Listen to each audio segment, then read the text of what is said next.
What's going on, guys? Welcome back to Level Up Podcast Week 2. This is date 11/29. I'm Lucas. I'm Julian. And we are here with the purpose is to inspire, enlighten, and entertain the younger generation about finance, stocks, and mindset. Thank you guys so much. Yo! So let's do this thing. So give them the rundown. What are we going to talk about this podcast? Yeah, so today we're just going to be going over a couple things. We're going to be talking about how much money you can start investing with at an early age. So just to get quick into that, I actually struggled with that my first time starting out investing. I had no idea how much money I could start out with. And just in case you're not familiar, this is Julian and I'm Lucas. So Julian's speaking right now. Yeah, this is Julian. So yeah, we're just talking about how much money you would need to start out with to make some initial progress and some profits, just to start seeing how stocks move with not, too much to risk. Because that's like the name of the game. It's progress. I think the goal should be, the one goal we need to make is we're not trying to produce millionaires here. Obviously everyone would like to be a millionaire. That's something that we all aspire to be, and I think that everyone should be. But, and you will be a millionaire eventually if you stay consistent in the market and you stay. Because as we said, our last week is time is your biggest investment. That's the best investment you can make is having time in the market. And because your dividends and your returns will compound over years. But today we're going to start off. We're talking about how much we should start with, recommended amounts. Obviously, depending on your financial situation, that could vary. But Julian, what did you start with? So I started with $50. $50 in my account. Now I only could afford to put in $50 at first. Now, just right off the bat, a rule of thumb, everyone should know this. Only invest money that you can afford to lose, right? Yeah, and I like to think of it this way: is let's say you want to start with $50. Let's say you want to start $100. Put that in, expecting you're not gonna get it back.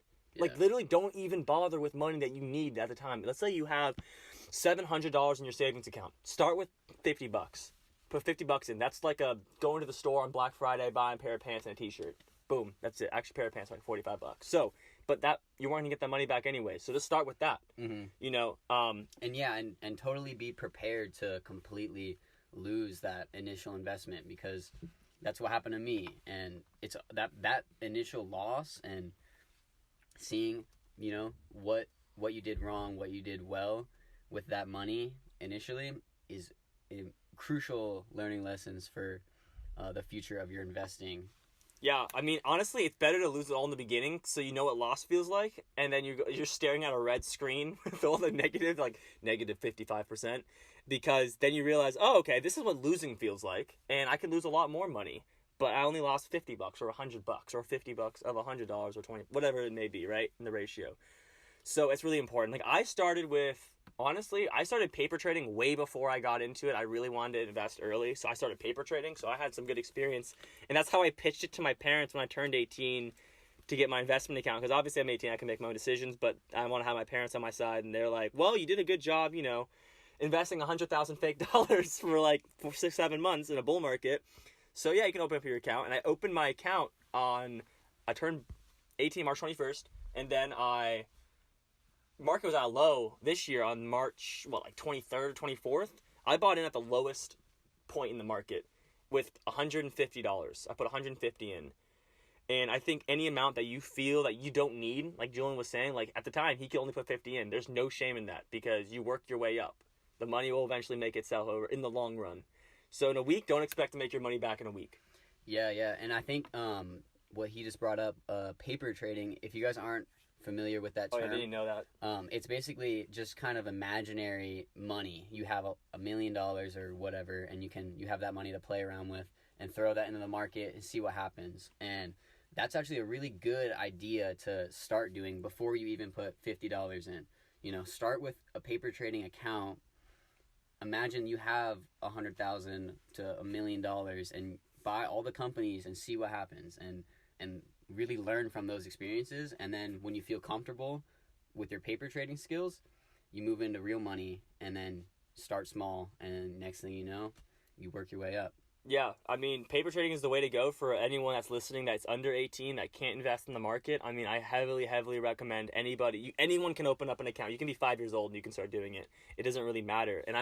I recommend put in like, you can set an amount, put like 100,000 or 50,000 is a reasonable amount of money where you can like, you don't immediately become you like 10x your money, because one of the rules of thumb that everyone needs to know about the market is it takes money to make money. You've probably heard that saying before, and it's very, very true, but you can start at small amounts to make money. So start with a reasonable amount so you see a reasonable amount of returns. Act like you're some small investment company, some investment capital management, $100,000, act like it's an IRA, which is an investment account when you're older. So just treat it like that, and you'll get practice. So when you do turn 18, you'll feel confident putting in your $100, your $200, your $50, and seeing it maybe go up in the short run. That's kind of the gist of it all. So really, you can start with anywhere. I'd say honestly start about like $25 and over in investing. Yeah, totally. So moving on to just another subject we want to talk about. There's a term in the stock market that if you are starting out maybe with not a lot of money and you are trying to make and see some really good return and some big profit in the short run, yeah. In the short term, are these companies called special acquisition companies, or SPACs? You probably heard it. You probably heard of the term. If you're someone getting into investing, or if you've been in investing, you might even have invested in some of these companies before. And in my opinion of them, in the long run, they will be, the majority of them aren't all legitimate companies, but in the short run, they can make like money that you can make in crypto. Because if you don't know cryptocurrencies, we don't really talk. I'm not in any crypto. I'm not really for cryptocurrency. But one thing I will give crypto is that it does run up in the short run, a lot, and it's been doing that for the past about a week and a half, 2 weeks now, just given all the volatility. But that's sorry, I'm off on a tangent there. But SPACs can do the same thing. So Julian, let them know the details on SPACs. Yeah, so a SPAC is also known as a blank check company, and their entire purpose of existing is only basically to acquire a company that already exists that's not publicly traded on the market yet. So companies like Tattooed Chef, Golden Nugget Online Gaming, there's a lot of companies that exist. They probably know Nicola. Nicola's been in the news everywhere. So blank check companies are there to acquire them and merge, change the ticker to the new ticker, and then go from there as that company being publicly traded. Now, what's really good about these is when the blank check company starts out on the market, they IPO right around $10, and that's normally the ground floor for where they can go. And so from there, depending on what they're merging with, they can run up 50 to 100% between the month of when the merger is coming. There's been 100% run-ups within 3 days. Yeah, so within 3 days. All the hype around a ticker change causes huge initial run-ups. And as you know, or if you don't know, huge initial run-ups lead to huge run-downs. Or sell-offs. It's a run-down. I'm going to run you down. So the best play in SPACs, and what we're going to talk about, they're like really legal pump and dumps. A pump and dump is when a company or investment firm like says, "Oh, this is an investment. You're gonna make so much fucking money," and you put your money in, and they run it up, and then they wait for the peak, and they sell that shit down the hill. This is what this is, but it's legal. This is 100% legal. This is legal. It's legal, but it is risky, and it's very something risky. that if you really want to invest in, and you can make a lot of money, but I would not look away, and I would be constantly checking and making sure that you have a plan to exit that stock at a good point. And again, we are not financial advisors. We are not investing your grandparents' money and your parents' money right now. We're investing our own money, making our own mistakes, and making our own returns, just to give you a disclaimer. But we are giving you advice and some ideas as to if you want to diversify into some of these things. And SPACs are really good opportunities for, low cap, very small amount of money investors to see some returns in the short run. Yeah, it really gives people an opportunity to get in at the earliest a company is going to get publicly traded at. And it's a really good opportunity. I've made a lot of money trading SPACs. I've lost a lot of money trading SPACs. So it's really about, managing your risk and really just being confident in your trades and knowing when to exit. Exactly. And just a reminder, these SPACs, these special acquisition companies, their sole purpose is to take a company that's not publicly traded. Like a good example was Nikola Motors. They weren't a publicly traded company; they're a privately owned company. It's like if In-N-Out wanted to go public, which they never will, which is bullshit. Because I think everyone wants In-N-Out to go fucking public, but they won't. But the purpose was, if In-N-Out wants to go public and they don't want to follow SEC guidelines, that SEC stands for Security Exchange Commission. They kind of are the police of the stock market. They don't want to follow the rules, so they go under an acquisition company named Julian and Lucas Holdings. So Yep. L and J or J&L Holdings. And then, J&L Holdings is going to merge with In-N-Out. They're going to be great. Then there's going to be this huge fucking run-up. We're going to start at $10 a share, and then it's going to go up to $57 a share, 60. All of a sudden, by Thursday, it's 65. And then Monday comes next week, and then we go down to $30. All your fucking money's gone. Yeah, I know. They're scary, but we're just kind of mentioning and we're just talking about opportunities and presenting them, because I think that when I started out, I didn't even really look at these, because most people just said that they're just, don't bother with them. They're too risky. You're not going to make money. Like, you'll lose everything if you touch these companies. And it's just, it's just the wrong advice. Any company you can take a position on if you have an exit plan, and if you're... Talk about an exit plan. What's a good exit plan? So an exit plan would be if, before you enter a stock at a certain price, in your head a certain price that you plan on selling it at. So you have a guaranteed profit lock in your mind. And you can have settings depending on your broker. I'm pretty sure every brokerage account, Robinhood, Webull, TD Ameritrade, they all offer Stop limit. Stop limits. A stop limit would be something that you'd put in place that would automatically sell your position when the stock hit a certain price. So that's a form of risk management that you can use, and if you follow risk management steps properly, there's no reason why you can't take advantage of these SPACs on initial run-ups and taking some profits. Yeah. And again, just, keep a heads up for it. And I recommend with special acquisition companies to not... They're good for a short-term run-up, like we said. If you want to buy it when you release their holdings, or they have some news about merging with, like we made an example of In-N-Out, right? Be mindful that when there's a huge run-up, right, you can expect when something is overbought, it will be oversold very quickly, especially in this volatile market. But it might be a good company in the long run. Like if In-N-Out, right after its run up, you wait for it to run up, it sells off. Give it a couple weeks, if not a couple months, just to kind of level out to find like an average price it's trading at.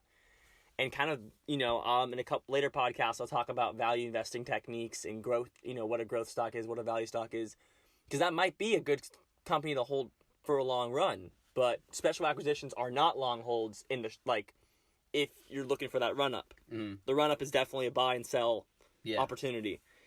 But yeah, that kind of covers SPACs and kind of what we want to talk about in special acquisitions. Again, if you have any questions at all about these content, the terms we use, any more information, even some links to resources, always leave a comment on the video and let us know how we're doing on that. And again, me and Julian are not financial advisors, so we're not gonna. We're just here to just share our ideas and what we think in our opinion. So it's just the stock market is a great place to give other people opportunities to look at, and it's all up to them to decide if they want to take a position and manage that risk. Yeah. And that's really what it is. And I recommend doing your homework. Watching the YouTube videos helps, but also reading books about investing. I recommend The Value Investor by Benjamin Graham. Honestly, that's one of the only investment books that really cover everything. It's a kind of a hard read depending on, how well you can actually read, because it was written in 1935. But it's very applicable, just the principles. You just really learn the basics of the stock market. And that's where a lot of my knowledge comes from, amongst other sources. But yeah, do your own homework. And it comes back to you. Anyone can get into the stock market. Anybody, man or woman, black or white, does not matter who you are. Anyone can get into the stock market. It's not just for rich people, and I think people need to understand that, because the more people that go into the market, the more money will flood into the market. Therefore, the more you will become wealthy.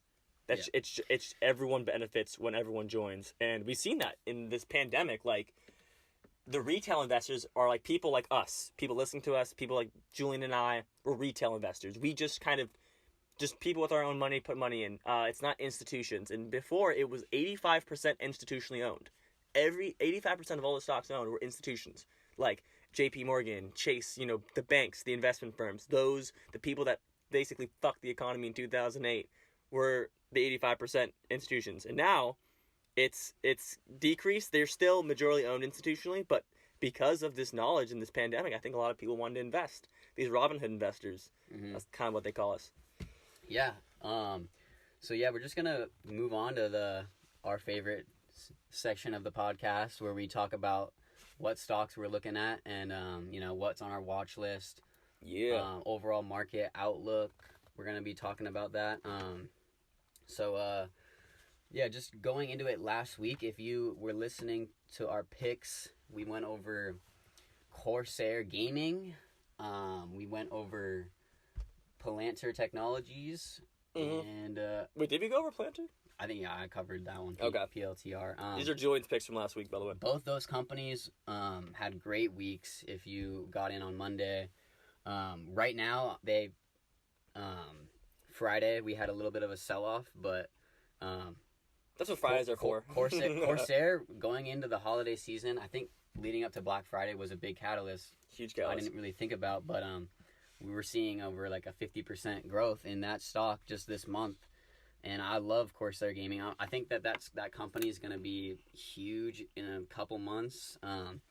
It is rising fast, so it's good to, have an exit plan. They have such terrific products. I mean, I have a Corsair keyboard. I used to have a Corsair gaming pad. Their mouses are terrific. If you're a gamer, I'm sure you know Corsair. They're terrific products. It is becoming the Apple of gaming in a way, whole. And pretty soon. And as everyone, I mean, if you're into gaming, if you don't know it, I mean, gaming has gotten huge. I mean, there's talks about at least San Diego, certain high schools will have their own e-gaming teams, like their teams, like a basketball team, but an e-gaming team, right, for a variety of games. And that just brings into sponsorships, like Nike, Adidas, Under Armour sponsor teams. Well, who's going to sponsor those tournaments? Corsair Gaming, Turtle Beach headsets, you name it. Those things are going to, and therefore their sales will skyrocket just given their sponsorship. So it's seeing that vision, seeing those opportunities, and that's what's going to make you the most returns in the market in the long run. Really, it's just kind of being a visionary, less than being the smartest person in the room with math. Yeah. But yeah, dude, terrific picks, Julian, though. Yeah, those are, I saw some really good growth in those stocks this week. Another thing just quick about Corsair is they're still very, very new on the NASDAQ. They weren't a blank check company. Do you know when they IPO'd? I think they IPO'd just a month ago. Literally. Really? I mean, maybe 2 months ago. Damn. But, they IPO'd, and ever since they IPO'd a month ago, they've been at a clear rocket up to where their market cap should be. And they're still not done yet. Yeah, far from it. But, I'm going to be going into, speaking of gaming, we did get some news on one of my favorite stocks that I've been holding for a long time now, which is a blank check company, LCA, Lancadia Holdings. They just released news on Friday that they're moving forward with the merger officially. I think it's December 4th is the official date for the ticker change, which that's going to be an insane run-up. Exciting. That's going to be an insane run-up.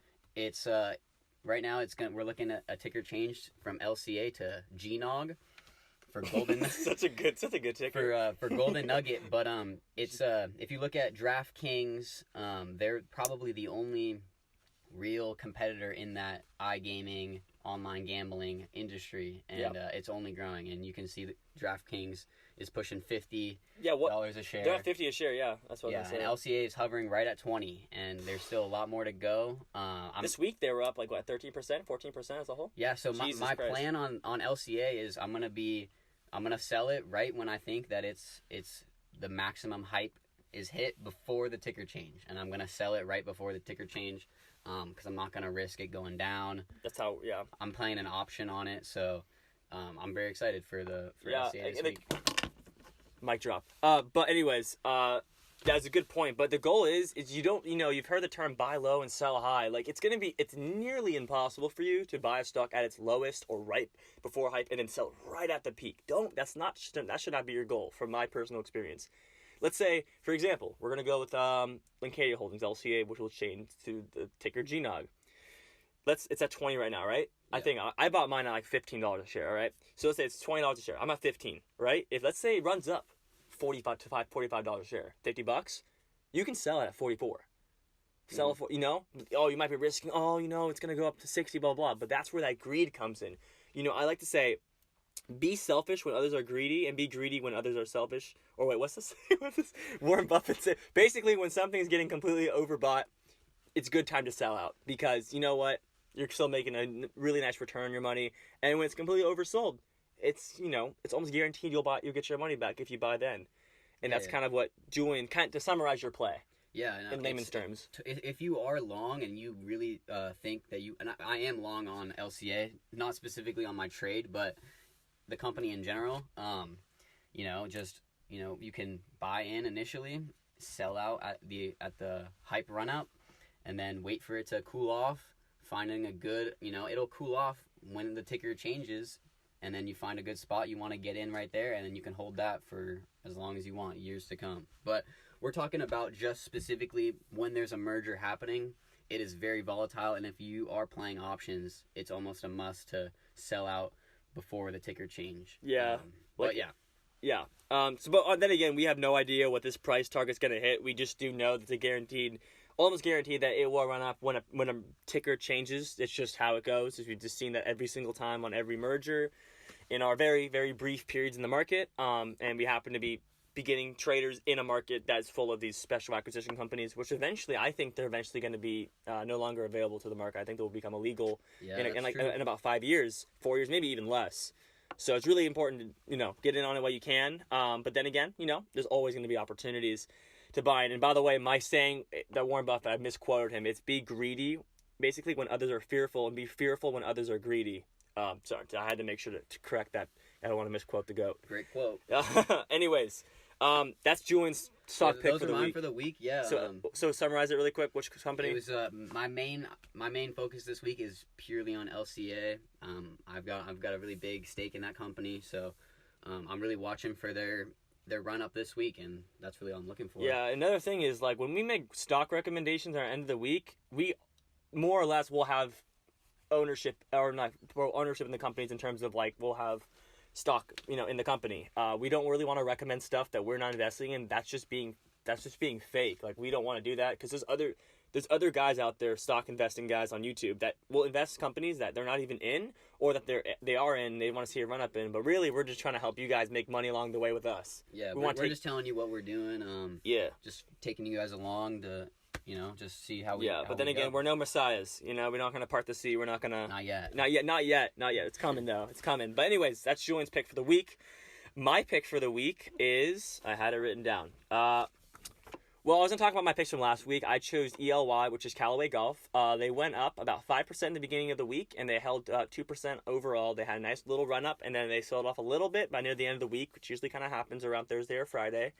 But still, Callaway is a terrific hold for a long run. I mean, golf is only blowing up. I don't know if you guys watch any sports or anything, but they had a Bleacher Report championship with Charles Barkley and Steph. I mean, that's just popularizing golf even more, and I just see more people going to play golf. Like, we're looking at rap culture, hip hop culture, basketball. I mean, golf culture itself is already huge. I mean, it's just merging more and more into less of a rich person sport, more into anybody can play golf, and Callaway is a terrific pick because of that.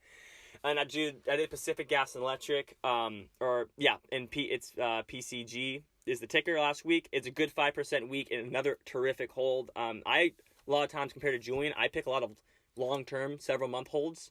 And that's because that's what my portfolio is mainly diversified on, is companies that are going to have steady earnings, steady picks, value picks. But yeah, that's my last week's. And my week this week is one stock pick, and it's CELH, or Celsius Holdings. Now, you might have heard Celsius before. You might have seen Instagram booty models on your Instagram or For You page twerking with a Celsius bottle on their ass. That's because that is the company.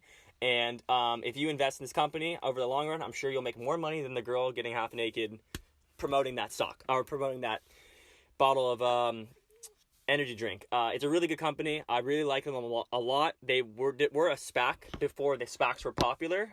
It was Celsius merged with, I forgot what holding company, but they merged with them. That's why they're called Celsius Holdings, but they're no longer a special acquisition.